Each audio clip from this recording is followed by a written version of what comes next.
Continuamos con el capítulo 8 del Evangelio según Mateo. También nuevamente estaremos viendo varios tópicos sumamente importantes.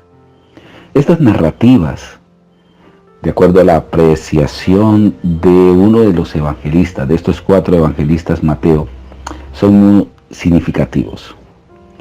Y aquí vamos a ver la narración respecto a la sanidad de un leproso. ¿Qué podemos extraer como enseñanza? A continuación veremos la sanidad de un siervo, de un centurión o de un soldado romano. Nótese algo, estos consecutivos de sanidad, porque después viene la sanidad de la suegra de Pedro. Y ya después se cambian los tópicos, los que quieren seguir a Jesús, y después Jesús calma la tempestad y termina en este capítulo los endemoniados gadarenos. Vamos entonces con el primer tópico. Jesús sana a un leproso. La lepra es sinónimo de pecado. Me hace recordar un texto bíblico respecto a Moisés, que fue escogido para ser precursor, para ser guía, legislador del pueblo de Israel. Antes de comenzar este ministerio, Dios le dice a Moisés: mete tu mano sobre un costado, y al Moisés meter la mano y sacar, dice la Biblia que salió su mano leprosa. Moisés se asustó a ver totalmente su mano leprosa, pero Dios luego nuevamente le dice: mete nuevamente tu mano, y al sacar la mano de su costado sale completamente limpia. Eso representa algo. Representa que el pecado está albergado en nuestro corazón. La Biblia dice que engañoso es el corazón más que todas las cosas, y perverso. Nuestro corazón se pervierte fácilmente, es un corazón traicionero. La Biblia dice que en el corazón del hombre reposa los adulterios, los malos pensamientos.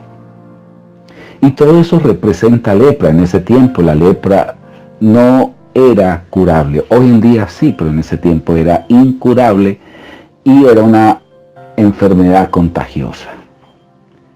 Y esto hacía de que la gente leprosa los aislaran en cuevas, catatumbas, en lugares simplemente para leprosos. Pero Jesús estaba interesado en sanar la lepra de alguien específico. Cuando descendió Jesús del monte, le seguía mucha gente. Y aquí vino un leproso y se postró ante él diciendo: Señor, si quieres, puedes sanarme. Me impresionó esta expresión: Señor, si quieres, puedes sanarme. Jesús extendió la mano y le tocó. Extendió la mano. Los leprosos no se podían tocar porque era una enfermedad contagiosa.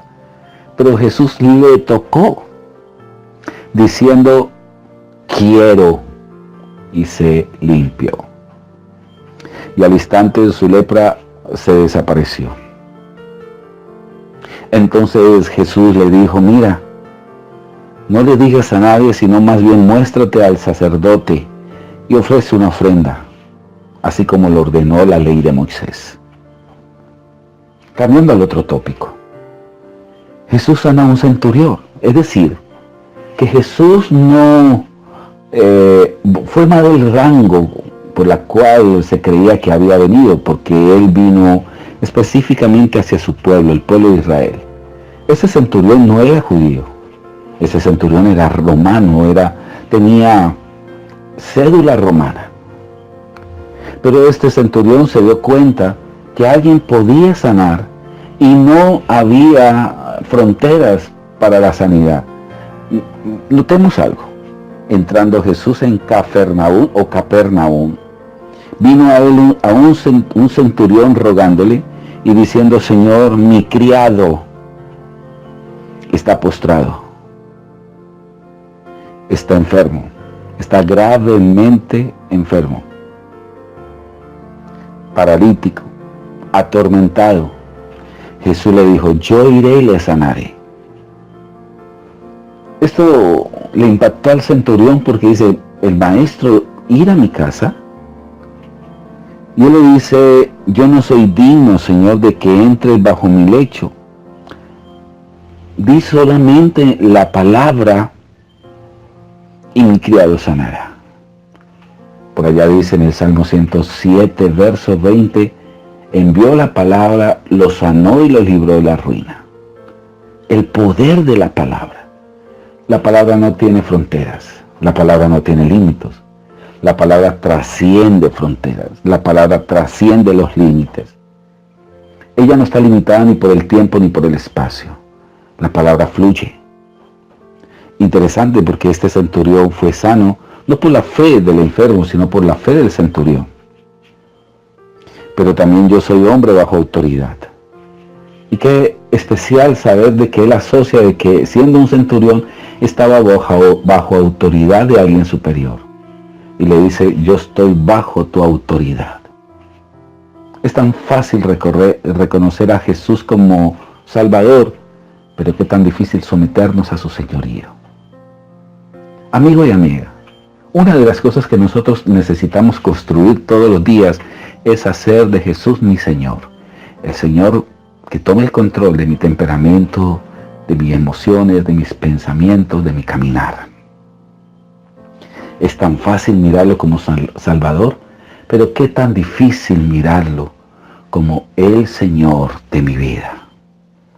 Ese centurión entendió lo que es la autoridad. Yo estoy bajo autoridad. Y yo digo, ven y van, y al otro ven y viene, y a mi siervo hace esto y él lo hace. Ahora, al oír esto Jesús se maravilló y dijo los que le seguían, de cierto os digo que ni aun en Israel, que es mi pueblo, he hallado tanta fe. Y termina diciendo algo aquí 11 que de pronto puede ser mal interpretado, pero hay que saberlo interpretar bajo el concepto del texto. Y os digo que vendrán muchos del oriente y del occidente y se sentarán con Abraham, Isaac y Jacob en el reino de los cielos. Mas los hijos del reino, o sea, está hablando del pueblo de Israel, serán echados en las tinieblas de afuera. Y estas echar en las tinieblas de afuera, siempre que la Biblia no está hablando del infierno, está hablando del mundo, de ese mundo ciego, de ese mundo vil, que no se puede entender la palabra. Es que en el mundo no hay manera de entender. Allí será el lloro y crujir de dientes, que la gente que está en el mundo continuamente llora y cruje los dientes. Cuánto dolor, cuánta desdicha, cuántas desilusiones, cuántas tragedias, cuántos alborotos, cuántas traiciones, cuántos lamentos, cuánto dolor. Entonces Jesús dijo al centurión, ve y como creíste, te sea hecho. Y en ese instante su criado fue sano. Siguiendo con este consecutivo, otra sanidad, la suegra de Pedro.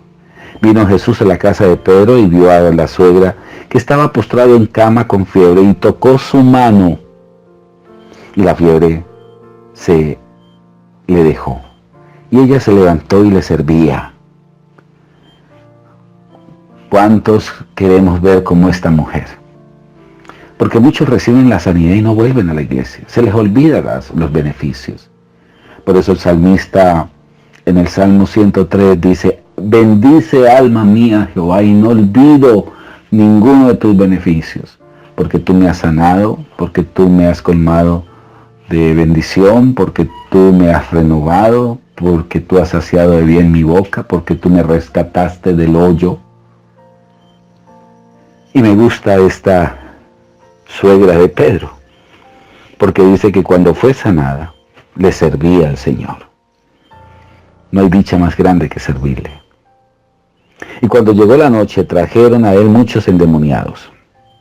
Y con la palabra, nuevamente la palabra, el poder de la palabra, echó fuera a los demonios y los sanó, y a todos los enfermos, para que se cumpliese lo dicho por el profeta Isaías, cuando dijo, él mismo tomó nuestras enfermedades y llevó nuestras dolencias. Las sanidades siempre serán una herramienta eficaz para que el inconverso vea la gloria de Dios. Y el siguiente tópico del verso 18, los que quieren seguir a Jesús. Y es aquí donde se presentan cantidades de excusas que se dan para seguir al Señor. Queremos acondicionar las situaciones. Viendo Jesús rodeado de mucha gente, mandó pasar al otro lado. Y vino un escriba y le dijo: Maestro, te seguiré a donde quieras que vaya. Jesús le dice: ni siquiera las zorras tienen guarida, y las aves del cielo no tienen ni demás. El Hijo del Hombre no tiene dónde recostar la cabeza. Aquí dice que las zorras tienen guaridas y las aves del cielo tienen sus nidos, pero el Hijo del Hombre no tiene dónde recostar la cabeza, dando a entender que hacer el ministerio va muchas veces a demandar sacrificios. Vamos a tener momentos de crisis. Es por eso que esto es de convicción, de llamamiento. Y otro de sus discípulos le dijo: Señor, permíteme que vaya primero y entierre a mi padre. Y él le dijo: sígueme, deja que los muertos entierren a sus muertos. Jesús calma la tempestad. Entrando él en la barca, a sus discípulos le siguieron, y aquí que se levantó el mar, se levantó una gran tempestad. Y de aquí extraemos una gran enseñanza. Es que nuestra vida está llena de tormentas. Muchas veces en nuestra vida se nos van a levantar los problemas, las dificultades. Y muchas veces nos vamos a comportar como estos hombres que eran de poca fe. Entonces, levantándose Jesús, reprendió los vientos y el mar, y se hizo gran bonanza. Y los hombres se maravillaban diciendo: ¿qué hombre es este, que aún los vientos y el mar le obedecen? Y por último vamos a ver la liberación de un endemoniado. Bueno, aquí dicen 2 endemoniados, pero más adelante, cuando vamos al libro de Marcos y Lucas 8, estaremos explicando por qué dice 1 y aquí dicen 2. Pero eso lo dejaremos para más adelante. Y no es que la Biblia se contraiga, simplemente que tiene una explicación bastante significativa. Pero aquí lo que nos interesa es que en esa ciudad de Gadara, que era una ciudad inmunda, porque allí se apacentaban cerdos, como los demonios, que eran una legión, poseían un hombre que habitaba en los sepulcros como un loco. Pero al ver a Jesús, este hombre reprende a los demonios, o reprende a la legión, y ellos piden que los mandase a los hatos de cerdo. Y los demonios le rogaron diciendo: si nos echa fuera, permítenos ir a aquel hato de cerdos. Y él les dijo: id.